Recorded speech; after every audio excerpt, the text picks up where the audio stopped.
Today what we're going to do is we're going to look at States of Consciousness, Chapter 7 from the David Myers 8th edition AP Psychology textbook.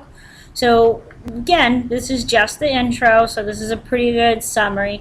Consciousness, as far as the AP exam is concerned, isn't really a whole lot of information. You do need to know like the sleep cycles and the drug categories, things like that, but other than that, like dreams and stuff, that's not very important, and it's going to be a very slim portion of the AP exam.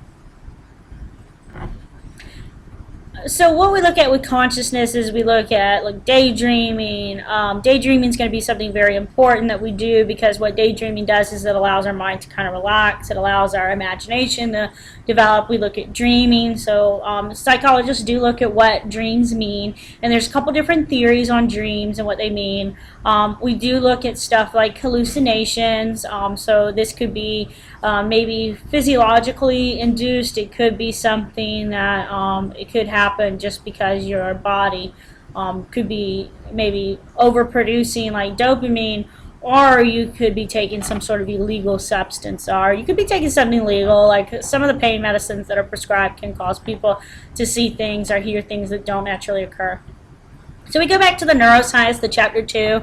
Neuroscientists believe that consciousness emerges from the interaction of individual brain events, much like a chord that is created from different musical notes. So all the stuff that's going on, it makes us consciously aware or unconsciously aware of different things that go on. So consciousness and the information processing. So the unconscious mind, this is kind of one of these things that we see with Freud, so Sigmund Freud. What we look at is the unconscious mind processes information simultaneously on multiple tracks, while the conscious mind processes information and are sequencing. So when we look at the conscious mind, it's like the iceberg here. It's the tip above the water. And then the unconscious mind is everything that's beneath the water. So the conscious mind is things that you can recall quickly.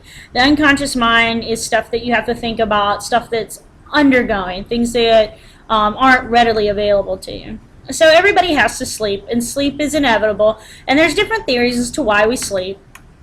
And we look at the biological rhythms here. So annual cycles, these things that occur every year, like grizzly bears hibernate, and thank God.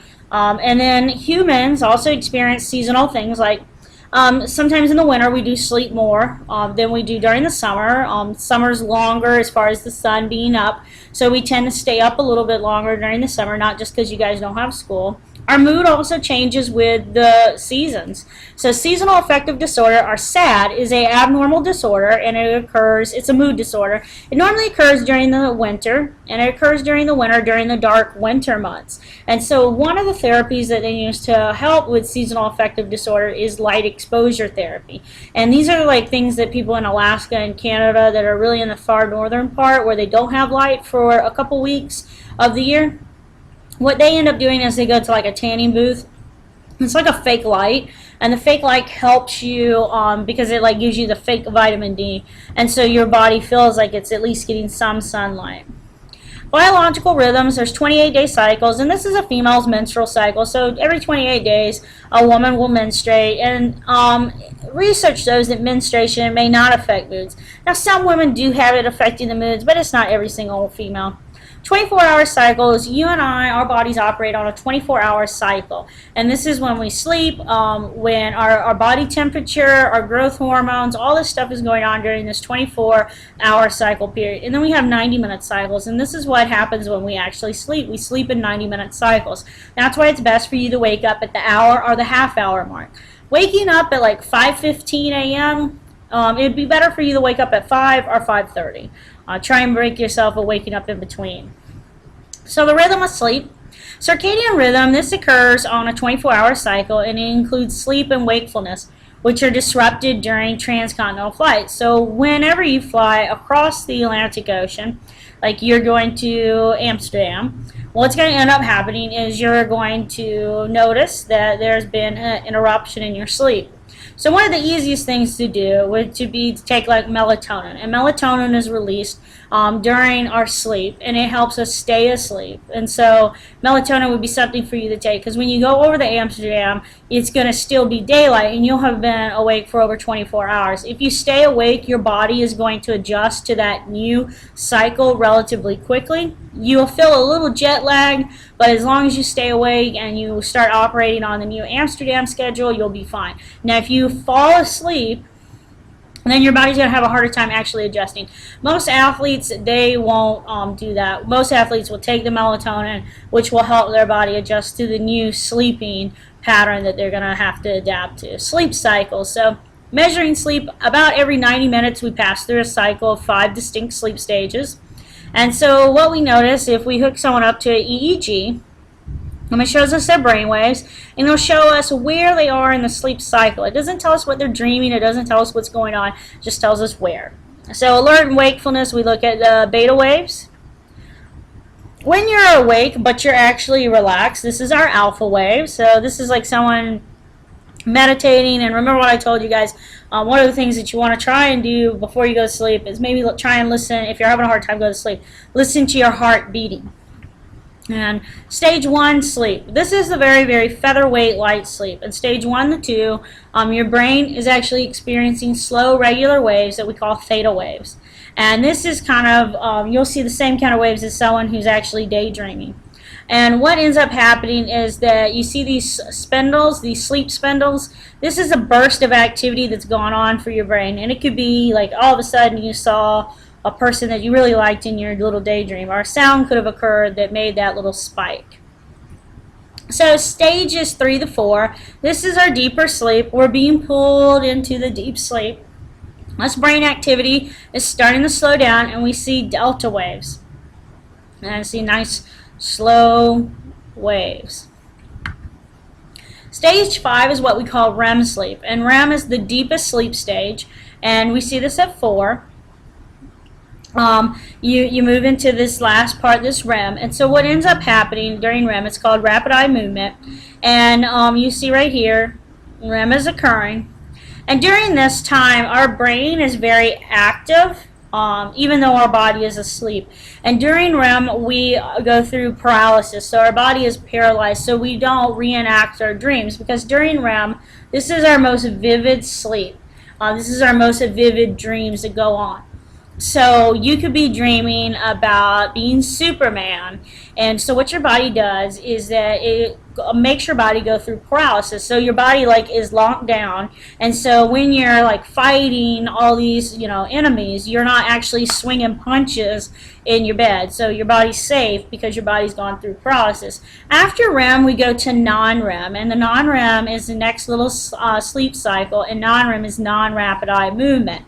And then you're gonna go back to stage 1, 2, 3, 4, 5, non-REM, back. You just keep doing this over and over. So why do we sleep? We sleep 1/3 of our lives. We actually sleep for a good portion. What we know, though, from people who actually don't sleep enough, sleep deprivation, fatigue, you get real tired. And because you're tired, you can see subsequent death from occurring, because you might be making bad decisions with this impaired concentration. People do get emotionally irritable. People get ill when they haven't had enough sleep. Think about it on Monday morning, how many more fights you get in a high school.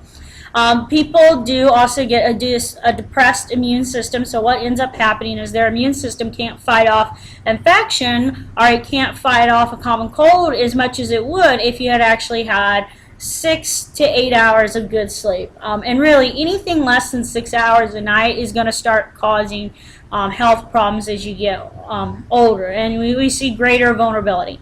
Now, if you haven't had more than 6 hours of sleep in the last couple of weeks, that's not, it's not good, but it's not going to cause a huge health crisis. But you don't want to do that for years at a time. We do know that people who have sleep deprivation, they have caused plane accidents. The Exxon Valdez, that huge oil spill, they actually believe it was caused because the person who was piloting the ship was actually tired that day. So frequency of accidents increases with loss of sleep. Sleep also protects. So here's some different sleep theories. When we were, living in caves and out there in the wild, a lot of our ancestors probably slept at night because the deadliest animals hunt at night, and so it kept us alive. And the ones that, remember, the ones that live, they pass their genes down to us, so we're naturally scared of the things that go bump in the night. Sleep recuperates. So sleep also helps restore and repair our brain tissue. So during sleep, this is why, like, when you're really sick, you want to sleep. It helps your body actually restore itself.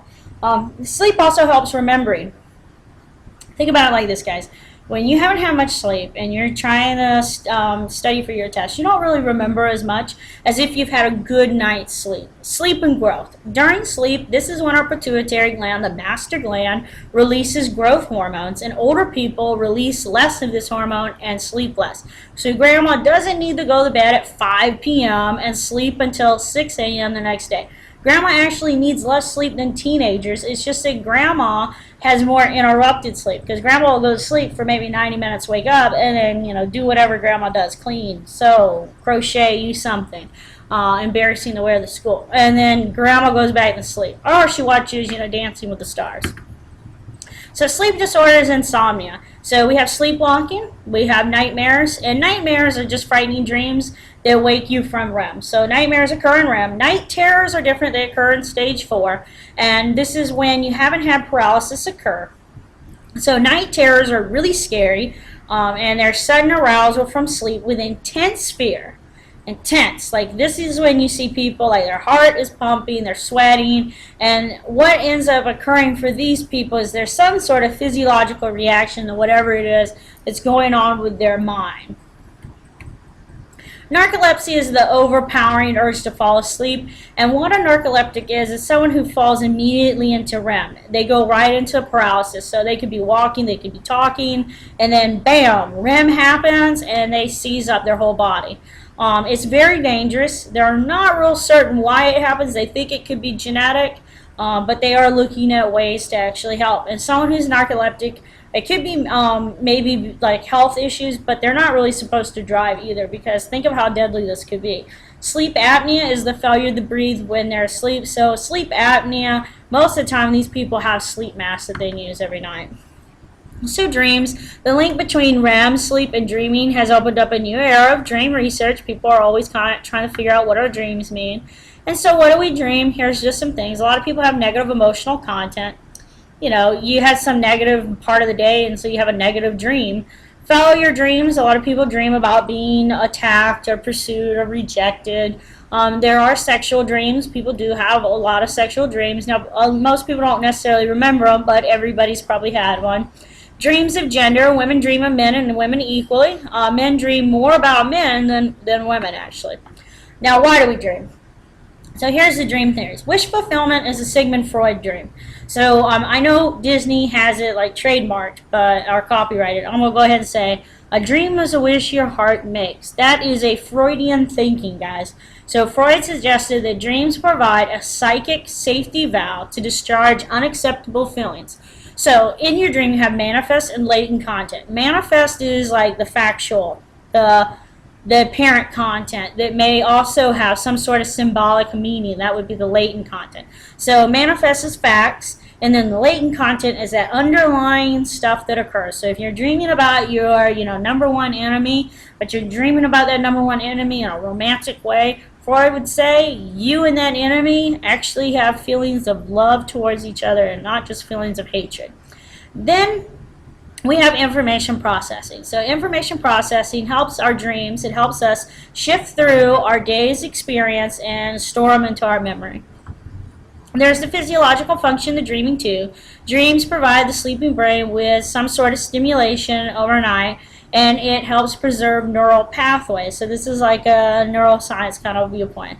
So when you look at newborns, they actually sleep a whole lot, and part of the reason why they sleep a whole lot, if you're looking at through a physiological function, is because these babies need the neural pathways to develop.